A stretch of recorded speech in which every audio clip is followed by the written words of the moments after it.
Hello students, how are you all? I hope everyone is fine. Myself Jiten Kumar and today we are going to discuss next topic of chapter 3, that is pair of linear equation in two variable class 10 mathematics. मेरा नाम जितेंद्र कुमार है और आज हम class 10 mathematics में chapter 3 pair of linear equation in two variables discuss करेंगे। इसका next topic, ठीक है। प्रीवियस वीडियो में हम ऑलरेडी एक टॉपिक डिस्कस कर चुके हैं। तो आज हमारे पास जो हम टॉपिक डिस्कस करने जा रहे हैं वो है methods of solving a pair of linear equation in two variables. हमारे पास कौन कौन से मेथड्स हैं पेयर ऑफ लीनियर इक्वेशन को सॉल्व करने के, ठीक है। तो आज हमारे पास टॉपिक ये है। मैं सभी मेथड्स यहाँ पे बताऊंगा, इनमें क्या क्या डिफरेंस है। सॉल्व करके नहीं दिखाऊंगा, नेक्स्ट वीडियोज में मैं सभी आपको एक एक करके सॉल्व भी करूंगा, लेकिन अभी मैं आपको सिर्फ टॉपिक डिस्कस कर रहा हूँ, इंपॉर्टेंट टॉपिक क्या है, ठीक है। तो method of solving a pair of linear equation pair of linear equation को सॉल्व करने के हमारे पास 4 मेथड्स हैं क्लास 10 मैथमेटिक्स। क्लास 10 मैथमेटिक्स में हमारे पास 4 मेथड्स बताए गए। पहला है हमारा ग्राफिकल मेथड। ग्राफिकल मेथड जैसे कि नाम से क्लियर है, graphical method is based on graphical solution. इसमें हम क्या करेंगे कि जो हमारे पास लीनियर इक्वेशन है, लीनियर इक्वेशंस का ग्राफ बनाना हमने सीखा है, क्लास 9 में हमने सीखा था लीनियर इक्वेशंस का ग्राफ कैसे बनाते हैं। तो यहाँ पे हम ग्राफ बनाएंगे और ग्राफ बनाने के बाद हम देखेंगे कि जो हमारे पास लाइंस बन के आएंगी, लीनियर इक्वेशन मैंने बताया था प्रीवियस वीडियो में, लीनियर इक्वेशंस क्या होती है, इनका जो ग्राफ होगा वो एक स्ट्रेट लाइन बन के आएगी, ठीक है। तो स्ट्रेट लाइन जब इनकी बन के आएगी तो उसका सॉल्यूशन कैसे फाइंड करेंगे उन ग्राफ को देख करके, वो हम यहाँ पे सीखेंगे, ठीक है। सेकेंड मेथड है हमारा सब्स्टिट्यूशन मेथड। सब्स्टिट्यूशन मेथड जैसे कि नाम से क्लियर है, सब्स्टिट्यूट। यहाँ पे हम क्या करेंगे, किसी एक चीज की वैल्यू को, किसी भी एक वेरिएबल की वैल्यू को हम दूसरी इक्वेशन में सब्स्टिट्यूट करेंगे, ठीक है। मीन्स रिप्लेस करेंगे, कहने का मतलब ये है, ठीक है। किसी भी, जब मान लिया हमने फर्स्ट इक्वेशन ली, दो इक्वेशन हमारे पास होंगी, तो इनमें से किसी भी एक इक्वेशन को कंसीडर करके वहां से किसी भी एक वेरिएबल की वैल्यू हम निकालेंगे और दूसरी वैल्यू में दूसरी इक्वेशन में उसे पुट कर देंगे, ठीक है। तो this method is known as substitution method. Third method is known as elimination method. Elimination method में देखो नाम से क्लियर है, यहाँ पे एलिमिनेट करना है कुछ। क्या एलिमिनेट करना है, हमें वेरिएबल्स को एलिमिनेट करना है। हमारे पास जो इक्वेशन होती है वो होती है, जैसे मैं स्टैंडर्ड फॉर्म बता रहा हूँ, a1x plus b1y plus c1 is equal to 0 and a2x plus b2y plus c two equal to 0। तो हमें क्या करना होगा, इसमें ये जो वेरिएबल है x या y, इनमें से कोई भी एक वेरिएबल जो है एलिमिनेट करना होगा, ठीक है। ये कैसे एलिमिनेट करते हैं, एलिमिनेट करने का हमारे पास तरीका है by equating the coefficient. Means जैसे यहाँ पे x का कोफिशिएंट है a1, यहाँ पर भी x का, यहाँ x का कोफिशिएंट है a2, तो हमें क्या करना होगा, a1 और a2 ये दोनों वेरिएबल्स सेम करने होंगे, ठीक है। सेम करने के बाद हम इन्हें एलिमिनेट करेंगे। वो मेथड्स मैं आपको बाद में एग्जांपल में समझाऊंगा कैसे कैसे करना है। And the last method is cross multiplication method. Cross multiplication method एक बहुत ही इंपॉर्टेंट मेथड है, ठीक है।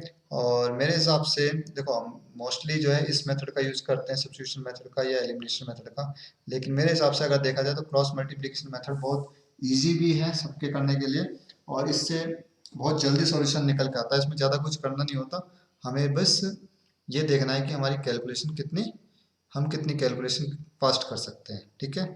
तो cross multiplication method most important method है, तो इसे भी हम सीखेंगे। क्लियर। तो हमारे पास 4 मेथड्स हुए, मैंने ये बताया, graphical method, substitution method, elimination method and cross multiplication method. ये सभी मेथड मैं एक एक करके डिस्कस करूंगा, और चारों ही मेथड हमारे लिए इंपॉर्टेंट है। कभी कभी एग्जाम में क्वेश्चन में कह देता है कि solve the pair of linear equation by particular method, किसी भी एक पर्टिकुलर मेथड का नाम लिख कर भी दे देता था। जैसे क्रॉस मल्टीप्लिकेशन मेथड कह दे या एलिमिनेशन में, तो हमें उसी पर्टिकुलर मेथड का यूज करना होगा। इसलिए हमारे लिए जरूरी है कि हम चारों मेथड्स को सीखें। Next topic is possible graphical condition for pair of linear equation. अब देखो, ग्राफ की बात की है मैंने ग्राफिकल सॉल्यूशन में, तो ग्राफ मैंने बताया था प्रीवियस वीडियो में, मैंने डिस्कस किया था कि 3 पॉसिबल कंडीशंस बनती हैं। वो पॉसिबल कंडीशंस क्या हैं, जब हम लीनियर इक्वेशंस बनाएंगे, उनका ग्राफ बनाएंगे, तो हमारे पास 3 पॉसिबल कंडीशंस क्या क्या होंगी। पहली होगी कि लाइंस कैन बी पैरेलल। जब हम 2 लाइंस बनाएंगे तो वो पैरेलल हो सकती है इस तरीके से। क्लियर। सेकेंड कंडीशन है लाइंस कैन बी इंटरसेक्टिंग। वो लाइंस किसी एक पॉइंट पे इंटरसेक्ट भी कर सकती हैं, जैसे यहाँ पे लाइन इस पॉइंट पे एक दूसरे को इंटरसेक्ट कर रही हैं, ठीक है। तो lines can be intersecting, intersecting lines भी हो सकती हैं। And third his lines can be coincident. Coincident का मतलब होता है कि they will lie on the one over the other, ठीक है। मीन्स एक के ऊपर एक लाई करेंगी। जैसे ये मैंने यहाँ पे दो अलग अलग कलर से यहाँ पे इंडिकेट किया हुआ है। फर्स्ट लाइन को मैंने ब्लैक कलर से और सेकंड लाइन को मैंने रेड कलर से इंडिकेट किया है। दोनों लाइन सेम लाइन पे ही लाई कर रही है, मीन्स सेम। दोनों में जो है कॉमन पॉइंट्स अगर हम देखें तो बहुत सारे हैं। पैरेलल लाइंस के केस में कोई भी कॉमन पॉइंट नहीं होता क्योंकि वो इंटरसेक्ट नहीं करती। इंटरसेक्टिंग लाइंस में एक कॉमन पॉइंट होता है और कोइंसिडेंट लाइन में मैनी कॉमन पॉइंट्स होते हैं, ठीक है। यहाँ पे इन लाइंस पे लाई करने वाले जितने भी पॉइंट्स होंगे वो सब कॉमन पॉइंट्स होंगे, ठीक है। क्लियर है। तो तीन कंडीशन बनी यहाँ पे। अब आते हैं कंसिस्टेंसी और inconsistency of pair of linear equation. Consistency और इनकंसिस्टेंसी का मतलब क्या है, पहले इनका मीनिंग समझ लेते हैं। तो consistent pair of linear equation कौन सी होती हैं? A pair of linear equations which has some solution is called consistent pair of linear equation. Means एक ऐसा पेयर लीनियर इक्वेशंस का जिनका कोई सॉल्यूशन निकल के आए, विच हैज सम सॉल्यूशन, जिसका कोई भी सॉल्यूशन हो, ठीक है। चाहे वो सॉल्यूशन एक हो, दो हो, तीन हो, कितने भी सॉल्यूशंस आ सकते हैं, ठीक है, लेकिन उसका सॉल्यूशन निकलना जरूरी है। अगर सॉल्यूशन आता है निकल के, then such pair of linear equation are called consistent, उन्हें हम कहेंगे कंसिस्टेंट। क्लियर। इनकंसिस्टेंट क्या होते हैं? A pair of linear equation which has no solution, जिनका कोई भी सॉल्यूशन नहीं होता। Such pair are called inconsistent pair of linear equation, उन्हें हम कहते हैं इनकंसिस्टेंट, ठीक है। अब देखो सॉल्यूशन कैसे निकलता है। सॉल्यूशन क्या होगा? मैंने अभी ऊपर तीन कंडीशंस बताई हैं। इसमें जहां पर लाइंस इंटरसेक्ट नहीं करेंगी, मीन्स देखो सॉल्यूशन तो दोनों लाइन से निकलेगा ना। अगर वो इंटरसेक्ट करती हैं तभी तो कोई जो कॉमन पॉइंट होगा वही तो दोनों का सॉल्यूशन होगा, जो कॉमन चीज होगी। ये लाइंस इंटरसेक्टिंग ही नहीं कर रही, तो इस केस में सॉल्यूशन क्या होगा? कुछ भी नहीं होगा, means no solution at all, ठीक है। इस केस में अगर हम देखें तो यहाँ पे दोनों लाइंस एक ही पॉइंट पे इंटरसेक्ट करती हैं, तो यहाँ पे कितने सॉल्यूशंस होंगे? Only one solution. क्लियर है। अब आते हैं third, that is constant. Constant के केस में मैंने बताया कि यहाँ पे बहुत सारे पॉइंट्स होंगे जो इन लाइंस के ऊपर लाई करेंगे, कॉमन पॉइंट्स। ये जितने भी कॉमन पॉइंट्स होंगे ये सभी कॉमन पॉइंट्स इन दोनों लाइंस का क्या होंगे? सॉल्यूशन। तो इस केस में इनफाइनाइट सॉल्यूशंस बन के आएंगे। क्लियर है। तो एक बार देख लेते हैं कंडीशंस मैंने यहाँ पे नीचे बनाई हुई हैं, एक एक करके सभी कंडीशंस को डिस्कस करते हैं। कंडीशंस फॉर ऑफ कंसिस्टेंट और inconsistent pair of linear equation. अब देखो कंडीशंस क्या है, कैसे कैसे हम इन्हें जज करेंगे, ठीक है, बिना सॉल्व किए। अगर हमें बिना सॉल्व किए पता करना है कि उन सॉल्यूशंस का गिवन पर्टिकुलर सॉल्यूशन इक्वेशंस का सॉल्यूशन है या नहीं है, ठीक है।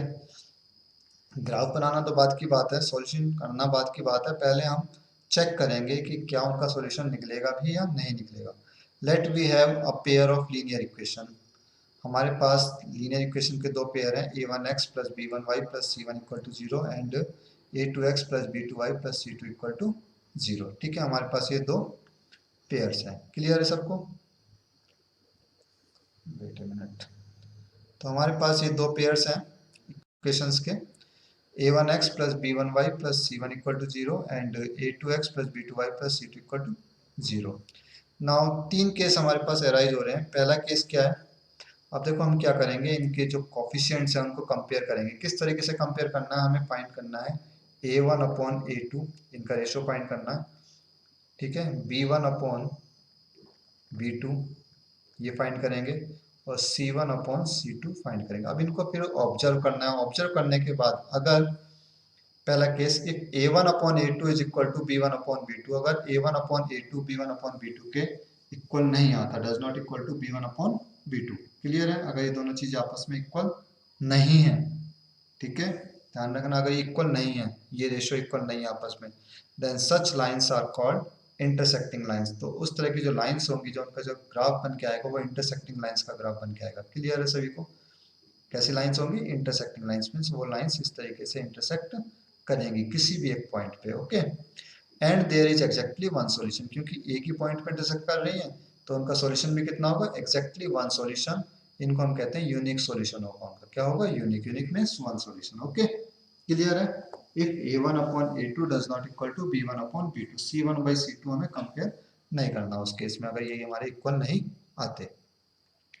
Now in case a1 upon a2 is equal to b1 upon b2 is equal to c1 upon c2, अगर ये तीनों ही रेशो आपस में इक्वल है तब क्या होगा, देन लाइंस आर कोइंसिडेंट। उस केस में लाइंस कैसी होंगी, कोइंसिडेंट।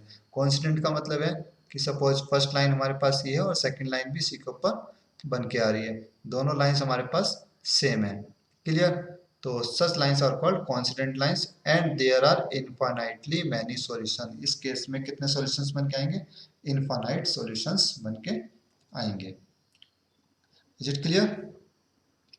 नाउ केस थ्री को देखते हैं।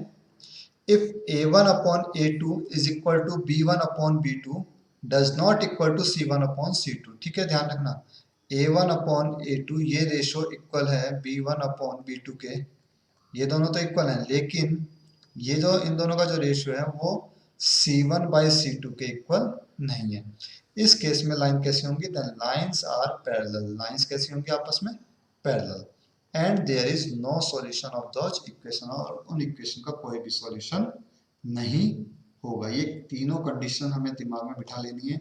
If a1 upon a2 does not equal to b1 upon b2 then lines are intersecting and there is only one solution. If a1 upon a2 is equal to b1 upon b2 is equal to c1 upon c2, then lines are coincident and there are infinitely many solutions. And third case is if a1 upon a2 equal to b1 upon b2 is does not equal to c1 by c2, then lines are parallel and there is no solution of those equation। Clear है? यहाँ पे मैंने table बना के ये सब चीजें एक बार दोबारा से समझाई हैं, एक बार देख लो। ये टेबल हमें मोस्ट इंपॉर्टेंट है और ये हमें याद रखनी है, हर हालत में याद रखनी है। ठीक है, क्लियर है? देखो a1 by a2 b1 by b2 के इक्वल नहीं है, इंटरसेक्टिंग लाइंस होंगी। ठीक है, कंसिस्टेंट है क्योंकि सॉल्यूशन निकल के आएगा, यूनिक सॉल्यूशन होगा यानी कि वन सॉल्यूशन होगा। तीनों चीजें अगर आपने तीनों रेशो आपस में इक्वल है, कोइंसिडेंट लाइंस होंगी, कंसिस्टेंट सॉल्यूशन है, इनफाइनाइटली मैनी सॉल्यूशंस निकल के आएंगे, बहुत सारे सॉल्यूशंस होंगे। क्लियर? और a1 by a2 equal to b1 by b2 does not equal to c1 by c2, c1 by c2 इन दोनों रेशियो के इक्वल नहीं है, तब क्या होगा, पैरेलल लाइंस बन के आएंगी। इनकंसिस्टेंट, इनकंसिस्टेंट का मतलब है कि सॉल्यूशन नहीं होता उनका। ठीक है, नंबर ऑफ सॉल्यूशन कितने होंगे, no solution at all. Clear है सभी को?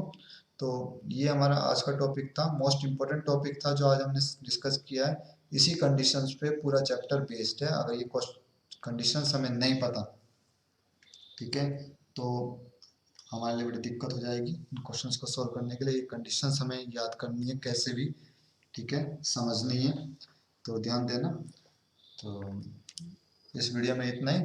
इन next video we will discuss the methods of solving pair of linear equations by some examples. हम इन मेथड्स को, जो भी हमने मेथड्स पढ़े हैं, graphical, substitution, elimination and cross multiplication method, इनको एक एक करके एग्जांपल लेके हम सॉल्व करना सीखेंगे, कैसे कैसे हमें सॉल्व करना है। Clear? Now that's all for today, thank you.